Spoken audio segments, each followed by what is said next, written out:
Reading with your kids. Hola, ni hao, konnichiwa, assalamu alaikum, jumbo, bienvenidos. Hi, my name is Jet Li, and this is the Reading with Your Kids podcast. So very, very happy that you are here today. So happy that you're part of our Reading with Your Kids podcast family. We have a fantastic guest for you tonight. Someone who's been part of my podcasting family for a long time. She is the author of the brand new kids book, Not a Purse. Her name is Stephanie Dreyer. You are going to love her. Hey, you know what else I think you're going to love? You are going to love Dorothea Jensen's Izzy Elves. That's right. Dorothea Jensen has created this wonderful, wonderful children's series called Santa's 8 Izzy Elves. And they feature 8 different books of these 8 wonderful elves. Now, let me tell you about them. Santa's 8 Izzy Elves are very tech savvy. They help each other solve problems and celebrate triumphs. And they do it all in rhyme.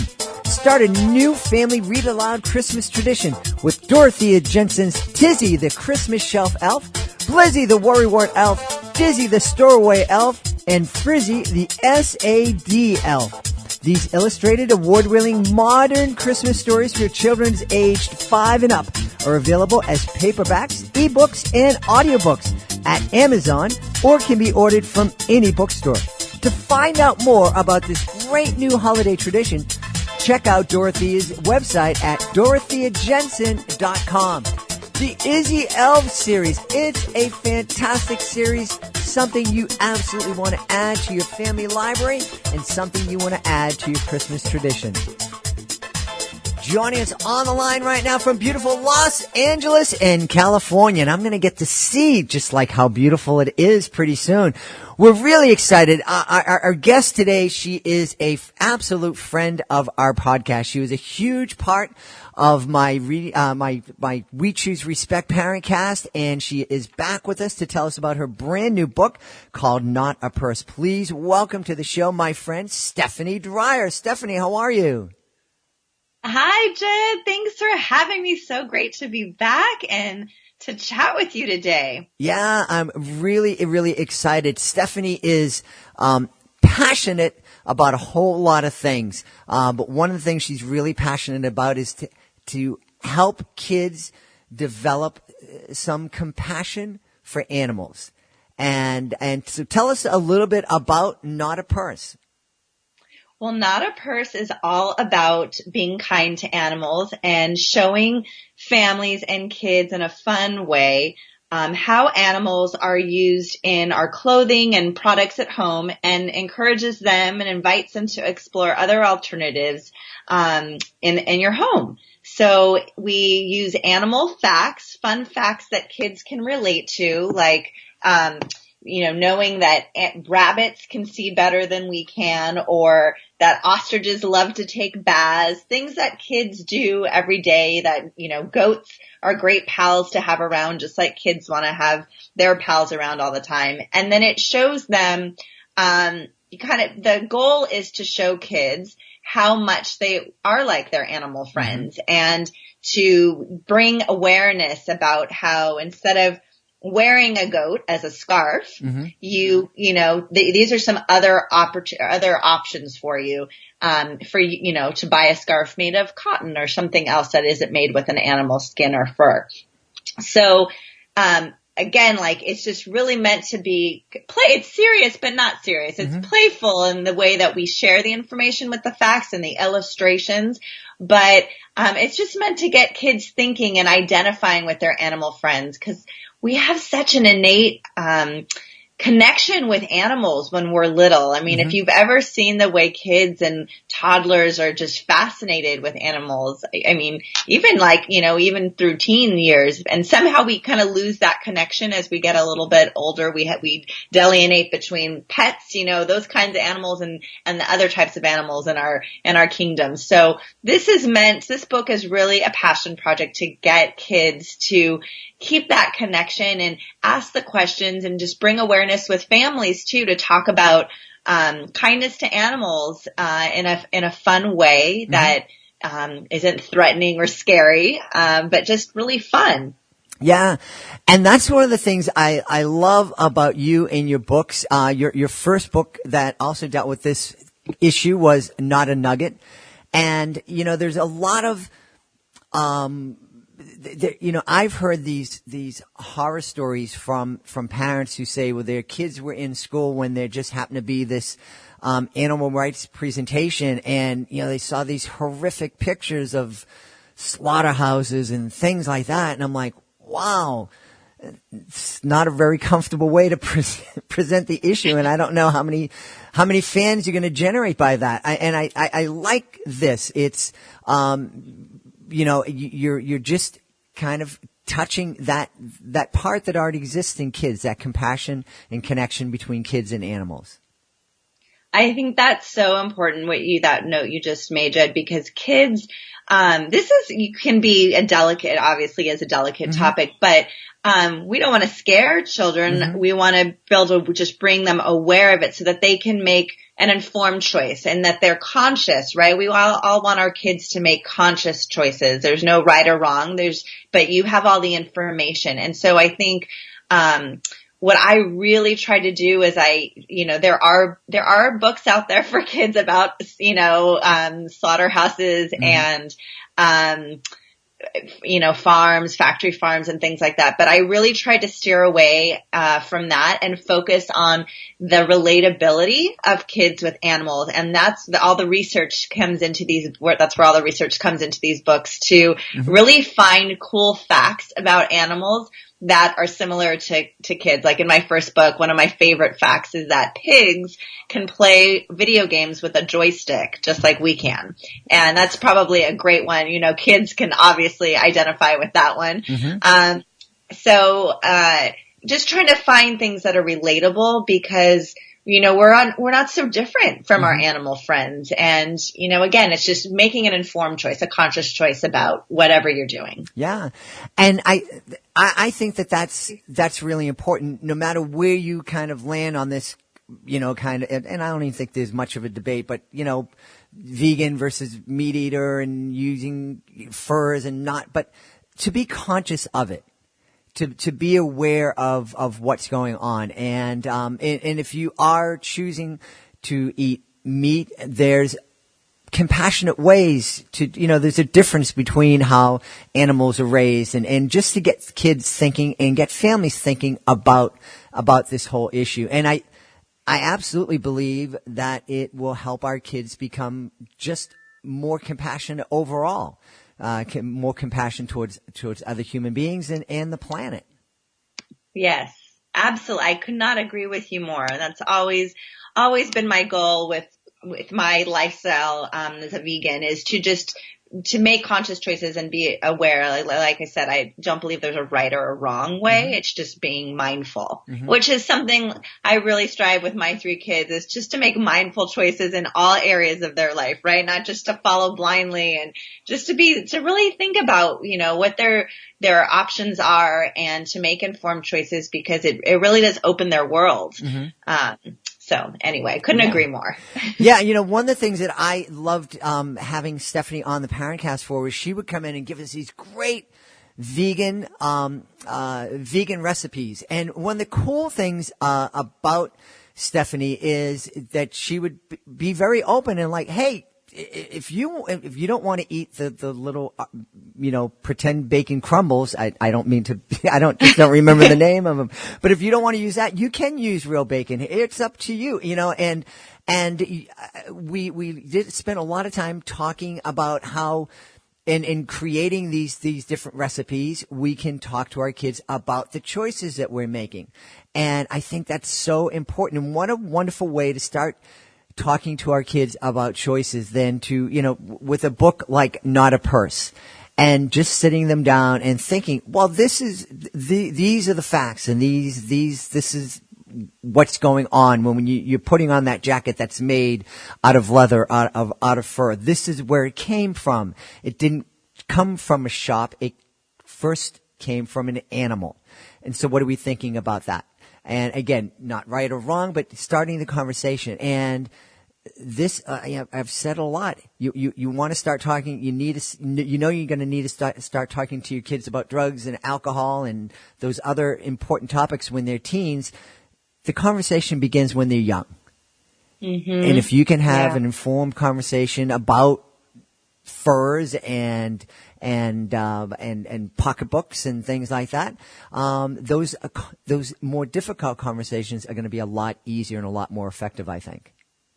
I agree. And I think, it also instills a practice of gratitude, I think, with our kids, because you appreciate where it comes from. So, I look at that even with my food, when I teach in classrooms about where food comes from, it's like, well, let's go to the source. That potato came from the ground and there was a farmer who cultivated that. And then from the farmer, it went to the market, and then the market worker is doing this. And there is a lot of steps involved, and it doesn't just end up on your plate and, or in your closet as a sweater, whatever it is. And I think I try to remind, this is, a great topic for kids to talk about gratitude and appreciate where it comes from. We live in such a modern world, but we have to acknowledge all the steps it takes to get what we wear or eat, and really be grateful for the opportunity to have those things in our homes. Yeah. One of the things that I do when I take questions at the end of my magic show is kids who are like, oh, that magic is so cool, and how did you do this? And I love taking the time to explain to them. I go, well, I made this thing appear or disappear, and that's kind of cool, but it's just a little trick. The real magic, it's in your pocket. You see this little thing that you all carry around with you? Well, that's like really magical because it allows you to talk to people on the other side of the world and send videos instantly. And the way that happens is because thousands and thousands of people have come together to work on this, to do different jobs, to invent it, to create it, to maintain the networks and things like that. And that's the magic that happens when people are coming together and working together. And the same thing with our, talking to kids about where we get our food and, being grateful for all the people who are involved in bringing that potato to our plates. Yes. Yeah. So where did your passion for this issue come from? Stephanie will be back in just a minute to tell us where her passion for animals and the vegan lifestyle came from. It's something I've always been curious about since she's been part of my podcast family for so long. Speaking of the podcast family, we're really delighted that for all the support that you've shown us, and I'm almost hesitant to ask for a little bit more support, but I'm going to, because it means a lot. It means a lot to the guests of the show. The Reading with Your Kids podcast has been nominated for the iHeartRadio Best Kids and Family Podcast Award. Incredible, especially when we see the other podcasts that were nominated with us. Really great podcasts produced by fantastic networks. We're different, though. We're different in a lot of ways. We feature interviews with a huge spectrum of authors, and we're also different because we really do showcase lots of indie authors who don't get a chance to let the world know about their fantastic book. We also have some phenomenal guests like LeVar Burton and Candace Cameron Bure. But the other thing is, I think this show really focuses on parents and families and how we can use these wonderful children's books to strengthen the bond that we have with our kids and to really help that bond grow. And we love the fact that you've helped us grow to be a #1 iTunes podcast. And we would really love to get this message out to more and more families, to help other families get into the habit of reading with their kids. And one of the ways we can do it is if you vote for us for that iHeartRadio Best Kids and Family Podcast Award. Now, it's really easy to vote. All you need to do is to go to iHeartRadio Podcast Awards. We are in the Kids and Family Podcast category. You can vote for us up to 5 times a day, and you can vote every single day. It's really simple. You can log in with your Google account. You can log in through Facebook. You can set up an account. It's free. It doesn't cost anything. And like I said, you can vote for up to 5 times in each category. and you can actually vote for us 5 times. You vote all of your votes for us, and that would be really, really cool. It's the iHeartRadio Podcast Awards, and like I said, if you can vote for us and help spread this message and help more families start reading more together, that would be a wonderful thing. Thank you so very, very much. So where did your passion for this issue come from? Oh, that's such a great question. I've been vegan almost 9 years now. And the passion came from the animals. Just once I learned about factory farming and, animal cruelty, it really inspired me to go vegan. I had been vegetarian for 5 years, but then I took a little hiatus in the middle and then for about 3 years and then went back. But it's always been about the animals. But this particular book I dedicated to Mama Cow. So I had a connection when I mentioned I was vegetarian for 5 years but was never ever intended to go vegan because I didn't ever see a need to give up dairy. I always thought vegans were crazy. How could they give up dairy? Well, what happened was, fast forward about 3 years later, I just had my third child. Actually, he was about a year old and I had just weaned him, or he was starting to wean himself, I should say, from breastfeeding. And as I was looking down at him, nursing him, I made this connection with Mama Cow and her babies. And it became, and I happened to also have just read a book about going vegan, so it was top of mind. And it immediately became so clear to me, that connection between a mama and her babies. And again, here comes to that relatability, like how is Mama Cow not so different from me and my babies? Mm-hmm. And it was just instantaneous, and I made that connection, and from then never looked back. I thought, okay, Mama's milk is for my baby, Mama Cow's milk is for her baby, and I don't need to have dairy anymore. And it was pretty drastic and significant. I don't recommend that everybody go vegan overnight because it's you want to set yourself up for success. But for me, it was the right choice, and it's been a wonderful journey for me, and it's really inspired not just my food, but my lifestyle, my livelihood, and my passion. So this book's for Mama Cow. Yeah, well, awesome. Well, one of the things, I'm not a vegan by any means, but I certainly don't eat as much meat as I did growing up. But one of the things that I learned from you is I don't do dairy because I can't do dairy. And, but you really kind of opened up my eyes to, there's all these vegan alternatives. And I discovered cashew milk ice cream. Oh, yum. Oh my God. I mean, I hadn't had ice cream for about 20 years. And it was just, and so my daughter's like, why don't we try this? And I am like, oh, my head exploded. I was so happy. I'm like, I feel like a kid again. And, and that's one of the things, there are so many people who are lactose intolerant, but it's like, oh no, I got to do this. And it's such a part of our culture. Even when I go out to restaurants, it's really hard sometimes to go to a restaurant and find something that doesn't have dairy in it. Yeah. I mean, we're so lucky though, like I said, I'm almost 9 years vegan. The amount of dairy-free options available now, not just cashew milk, but there's coconut milk, and there's almond milk. And I mean, there are so many choices out there. And then the cheeses and everything, like we're definitely in a different time. It's getting easier to find dairy-free options in restaurants now. It's getting a lot easier. Yeah. We still have a long way to go, but it's getting easier. So, what would you say if a family takes this on and they read Not a Purse and they check out Not a Nugget and they decide to make some changes in their life?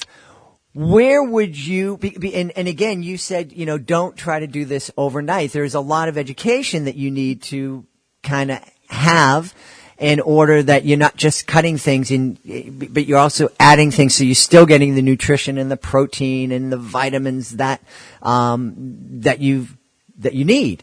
So what kind of resources, where would you point folks who want to make a change in their life after reading Not a Purse, go? Yeah, so I think there's two parts to it. There's what you eat and then there's what you wear. And and I'll address the diet in a second, but I know when I went vegan, I was so focused on the food, which was all consuming. And then I soon started making like the connection like, oh wait, but my purse is leather and that's what's made of a cow, or my shoes are leather or whatever. My couch is whatever, suede. And so just like for me, you know, everyone has to make their own choice, but for me, I had a disconnect. Like I wasn't able to say I'm not going to eat the animal, but then it's okay to wear it. So for me, I had to completely, you know, not use animals at all. But I did it gradually, just like I did with my food. It was like, I didn't go and throw everything out that was, you know, leather or whatever, because, you know, that's wasteful to the planet as well. So trying to be eco-friendly. So it's a process. I would say overall it's a process, whether you're looking at what you're wearing or what you're using in your home or what you're eating. For what you're eating, I highly recommend the first thing to do is look at making small changes in your diet. So where there is dairy or meat, look at how you might be able to swap one or two things slowly. You know, breakfast, maybe you always have a certain breakfast. Well, maybe instead of the pancakes you made have butter, you try a dairy-free butter and a dairy-free milk. And once you get that good, you introduce something new, like maybe for lunch you have you always have a turkey sandwich. Well, maybe you look at doing a hummus and vegetable wrap instead and see how that goes. And so you build gradually.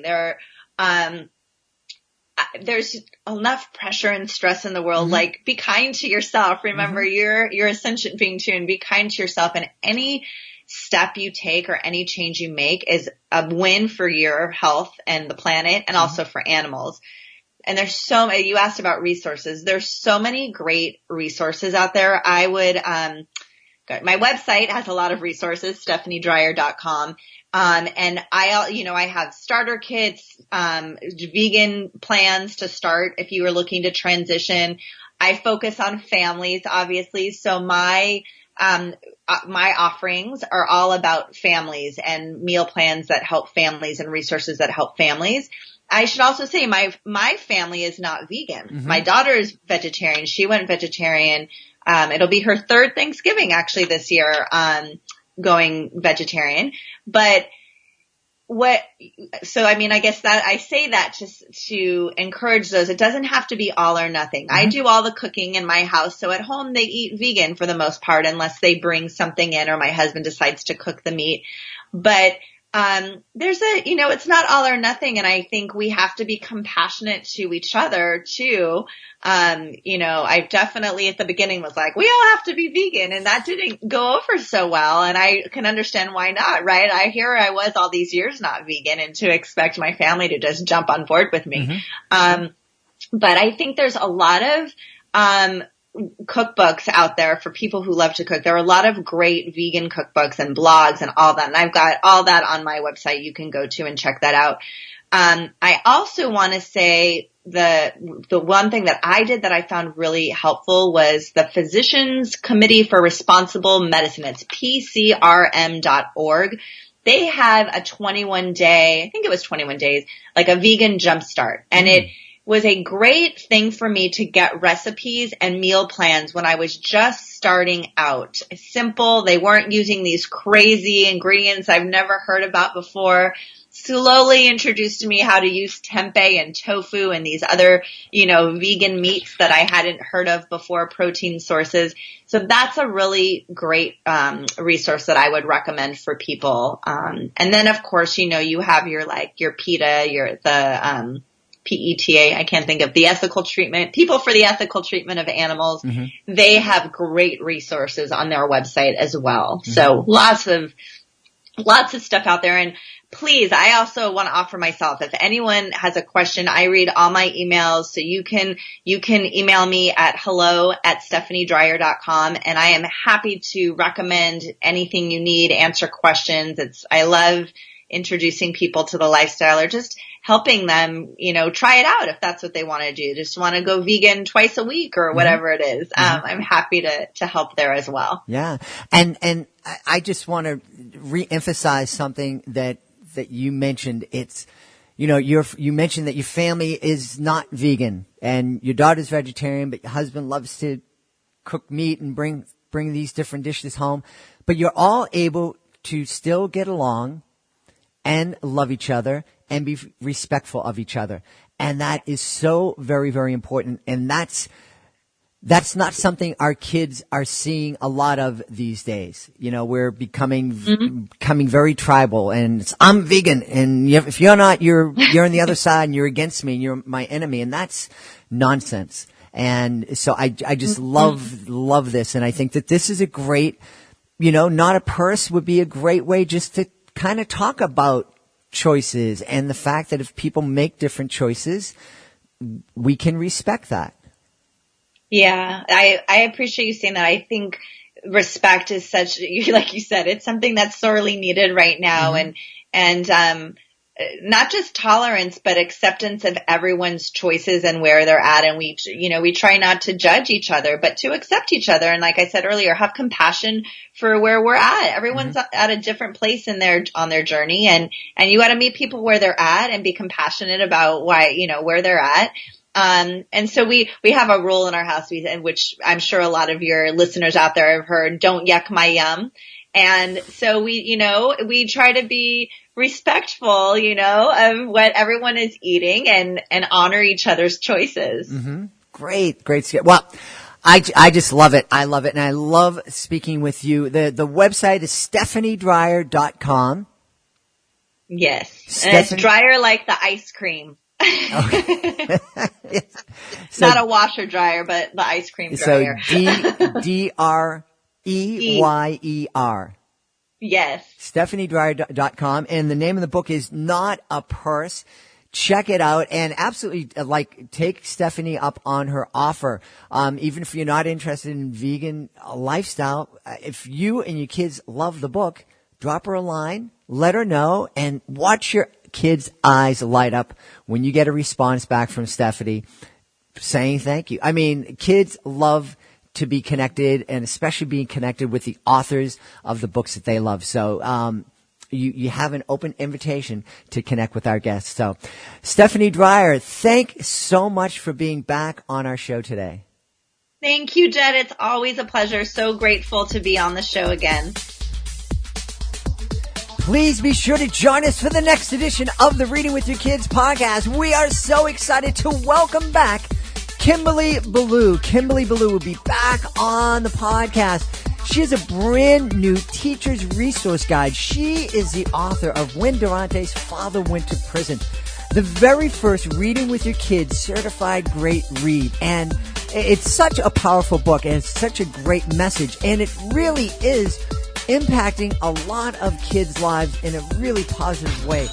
Kimberly has worked diligently over the past year to create a resource guide for teachers and for parents that can help really kind of kids take the message of When Durante's Father Went to Prison and really explore it, really kind of peel back all the different layers that story brings to our kids' lives. And so we're excited to have her back. She's a wonderful, wonderful guest. Her book is absolutely amazing. And like I said, we're so very happy because it was the very first Reading with Your Kids certified great read. So Kimberly Ballou, the next Reading with Your Kids podcast. We're really proud of Kim. We're also really proud of the Certified Great Read program. This program has helped many books get discovered. I mean, Kim's book was discovered by an association of librarians that serve inner city kids, and they put it on their recommended list. Dr. Linda Mubarak credits the Certified Great Reading program with helping her book be discovered and nominated for the Henri Award. And we would love to help your book stand out among the vast crowd of children's books that are out there. If you're interested in having your book evaluated by our team of parents, teachers, and kids to be considered for the Certified Great Reading program, please check out the website, readingwithyourkids.com. Hey, want to thank Stephanie Dreyer for being here today. Want to thank Dorothea Jensen for being our sponsor. And we want to thank you. Thank you so much for taking the time to join us today. And as always, thank you so much for taking the time to make the world a better place by reading with your kids. I'll be looking for you in the next edition of the Reading with Your Kids podcast.